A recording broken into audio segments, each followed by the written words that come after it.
Hi guys, ArchieLuxury on the Pluta channel. Guys, I am back from Hong Kong and I am doing paid review 24QA9 7-piece Swiss piece watch collection. And this is from what's his name? Diesel. Guys, let's run the intro and let's discuss the collection. Let's do it, guys.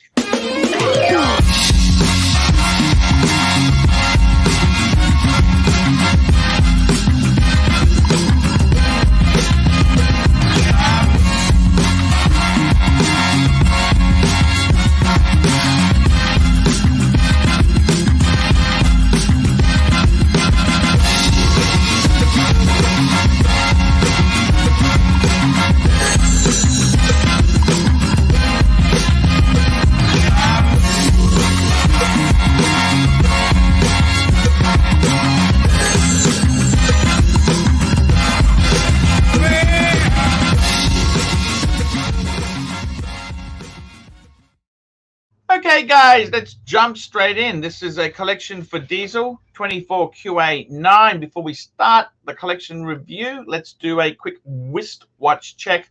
What am I wearing today? Just got back from Hong Kong and I wanted to slip this baby onto the wrist. And the bitch of a camera, there we go, just focused. It's the Zenith El Primero Open Heart. Absolutely missed this baby. Okay guys, let's take a look at this collection here. So what do we got here? We got some interesting pieces. We do have some interesting pieces, and I'd like to call up, let's get a image up because we can see what he's got, and let's discuss what he's got, and let's see what we can say here. So let's have a look. What do we got here? Well, okay, now, is it 6 or 7? We'll talk about that in a minute. He's got a Breguet Type 20. One of my favorite chronographs. I have a Breguet Type 21 myself. Great piece. What else has he got? He's got a no-date sub. Actually, this photo here, I think, is an older one he sent me. Okay, so, okay, this photo doesn't really apply. Unfortunately, he didn't actually send me a new, oh, he sent me a real crap photo. That's right. I remember now. He's got the same Scalito del Tempo box that I do. Wow. How is that? The world itself is bizarre. Let's call it up and get it on the screen here. So this is his Scalito del Tempo box to get the baby up. Same one I have. Beautiful combination, I must say. So as I said, we've got the Breguet Type 20. I love the sports strap with the perforated holes. He's got a Rolex no-date sub 41 mil. Yes. Yes, sir. Beautiful. Absolutely love that. He's got a Patek Philippe Ellipse in platinum. Now, these are fucking serious coin. They're beautiful. They are really, really elegant, beautiful watches. They're not worth the... I think they're expensive. Buy this on the pre-owned market. We've got a Reverso. He just says Reverso large. That's the grand size. What is it exactly? Is it a 976? I'm not sure. It doesn't tell me. It doesn't give me more info, but it's a Reverso, steel Reverso. We got a 42 mil Rolex Yachtmaster, 42 mil Yachtmaster white gold on Oyster Flex. Yes, sir. Beautiful. Ah! He's got the same issue. Look at that. He's got his pen to hold the box open. Bend the bitch open a bit. Let me say, I had the same fault with my box. The bitch wouldn't stay open. So what you do is, let me show you this. What you need to do is, with the box itself, bend the bitch open like that, like Beckham, and then it'll actually stay open. That's, you got to bend the bitch, because it doesn't have a spring. It doesn't have a spring thing there, which is good because it won't break, but it's a real pain in the ass because the bitch continually, so just bend the bitch into place. That's what I've had to do with mine. So that's the story there. Now he says here, so that relieves that stupid pen issue there. We got the Black Explorer 2, which I absolutely love, and a Wimbledon Datejust in steel there, which is it's a really cool watch. I love the Wimbledon. I really do love the Wimbledon. So, fuckers, he says to me, please see whether I should simplify the collection down to 5 or 4 or add one more, like a gold dress watch.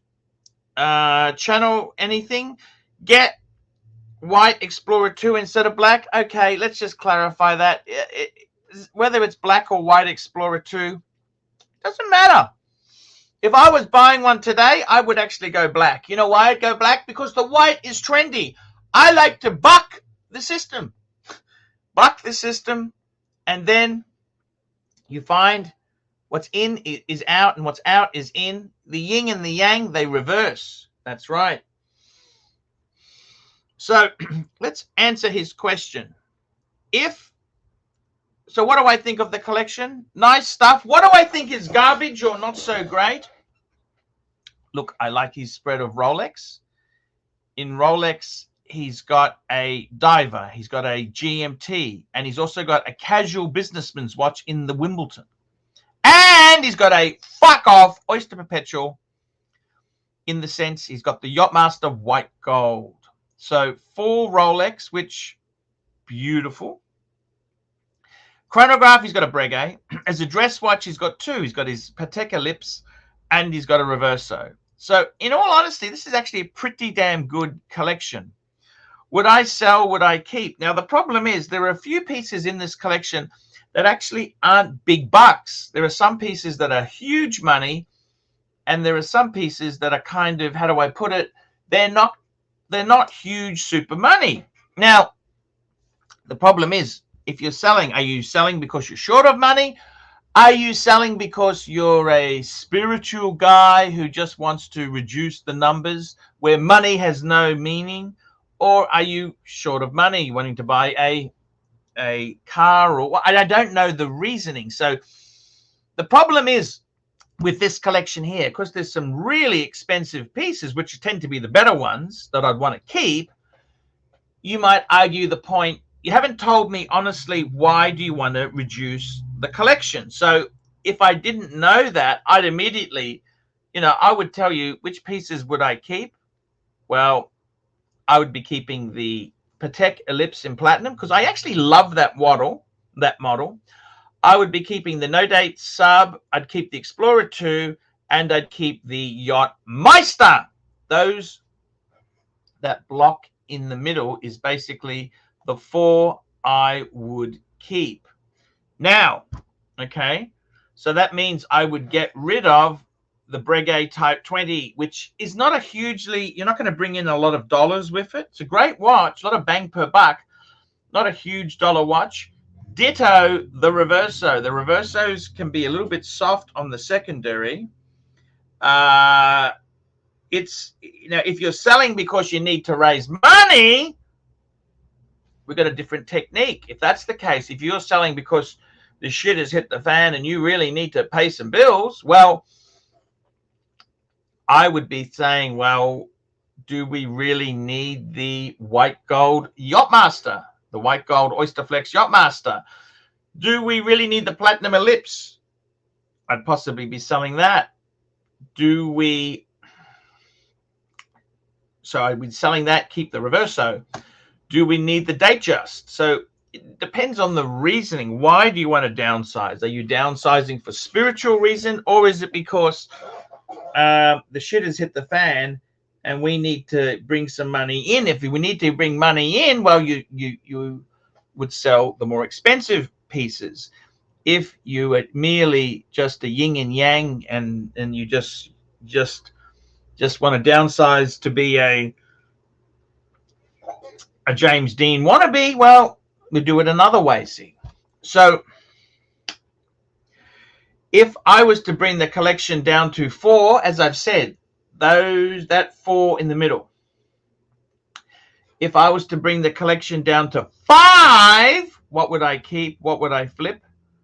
I would actually probably be inclined to say if I was bringing the collection down to 5, I would bring it down. I'd include the Breguet in it. That's what I would do. I think that's a nice mix there.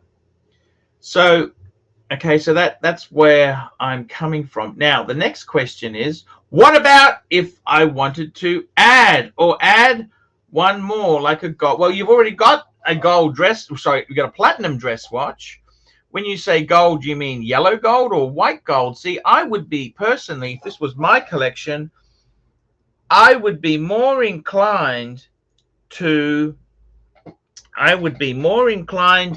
keep white metals. So I'd be going white gold.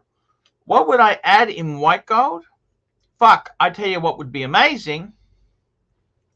Would be a Patek Philippe World Time, like a 5130 or a 5230. The G variant for white gold. That's what I would be doing there. And to answer, just to reiterate, get the white dial Explorer 2 instead of the black. No, I'd stick with the black. Stick with the black. I always go against the trend. The trend is now for the white. So if I was buying, I would go black, which, I mean, it's just so ridiculous. People emphasize these things here. So yes, I hope this helps. I hope it gives you some bit of a guidance in the collection. It's a really nice collection. And I really appreciate you getting a paid review done by myself. So thank you so much. Lovely collection. It's very cool. I love it. I love it indeed. I really love the yin and the yang. You've got some really expensive. The platinum Patek Ellipse is really expensive. And you've got the Breguet, which is a real kick-ass watch, but it's actually quite affordable. So I like the yin and the yang of this collection. Guys, I am ArchieLuxury. This has been a paid review. Remember, paid reviews keep me full-time on YouTube. Without these paid reviews, it's very hard for me to survive. I need these paid reviews to survive. So please keep the paid reviews coming. Look down below in the description. And I will see you in the next one. And guys, if you're looking for a watch to sell, you want to sell a watch or you want to buy a watch, I would highly recommend David SW. Check out David. Hi guys, it's ArchieLuxury. Guys, I want to talk to you about David SW. David SW. Guys, if you are in America, if you are looking for a Rolex watch of your dreams, in fact, if you're looking for a contemporary modern wristwatch, I strongly advise you to look at David SW. Guys, don't play the dealer games. Don't bring in chocolates or Krispy Kremes for your dealer hoping to get a Rolex at retail. It's futile. Please, guys, save your dignity. Keep some pride. Go to David SW. I would highly recommend David SW. If you're in America and you're looking for a watch, go to David SW.